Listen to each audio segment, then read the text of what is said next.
à tous. Aujourd'hui, on vous propose un WOD for time, donc il faudra terminer 40 odd object row, ou si on a la chance d'avoir une barre de traction ou des unload, des pull-up, 40 pull-up ou 40 ring row. Ensuite, on aura 100 foot tap et petite variante, vu qu'on fait beaucoup de foot tap, si vous pouvez sortir un petit peu, vous avez une cour dans votre immeuble ou que vous pouvez sortir, ou que vous avez un jardin peut-être, ou que vous aimez faire des allers-retours sur votre balcon, donc 100 foot tap ou 300 mètres de run. Ensuite, on repart sur 40, mais cette fois, ce sera des ground to shoulder. Puis 175 foot tap ou 600 mètres. 40 shoulder to overhead. 250 foot tap ou 800 mètres. Et enfin, 40 odd object row, donc comme au début, qu'on pourra remplacer par des pull-up ou des ring row. Le warm-up pour aujourd'hui, on va commencer par les foot tap. Excuse-moi camarade, hop, je te pousse un petit peu. Donc vous commencez à connaître, on vient toucher une surface avec dynamique. Ça sera ça tout le long du WOD et tout le long de l'échauffement. L'autre bridge, on vient se mettre au sol. Tac. Donc la première version, on a les deux pieds à plat au sol, on bien les hanches, on a les épaules ancrées dans le sol. Tac.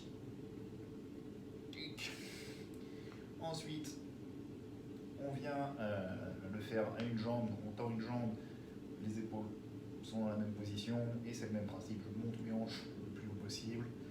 On va le faire sur les deux jambes. Hop. La dernière version, le walkout, je monte, je redescends, tac, tac, je fais des petits pas.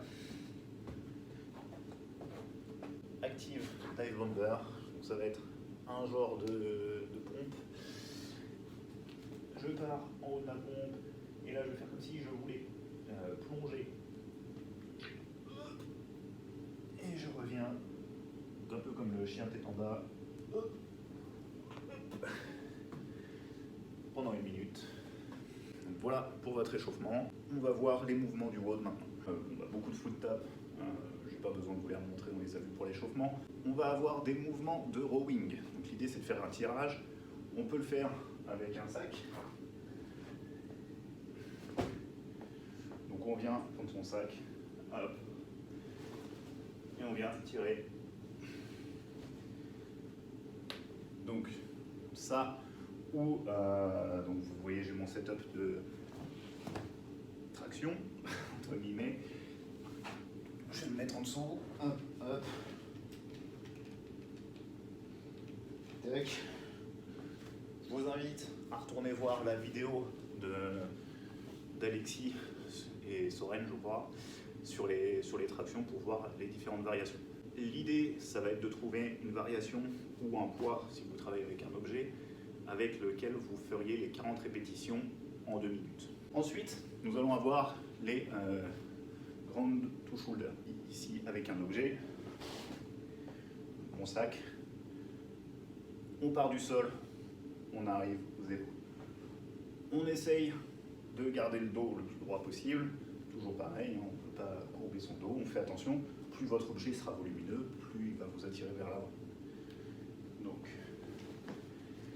je pars du sol, je pousse sur mes jambes, hop, et j'arrive aux épaules. Hop. Ça c'est le ground to shoulder. Si on a la chance d'avoir un dumbbell ou un kettlebell, on peut le faire évidemment la même chose. Tac. Hop.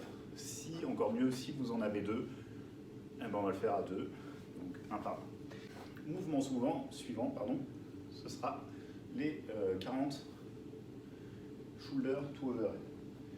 Donc ça commence de la même manière, hop, on a notre objet aux épaules, et tac, tac.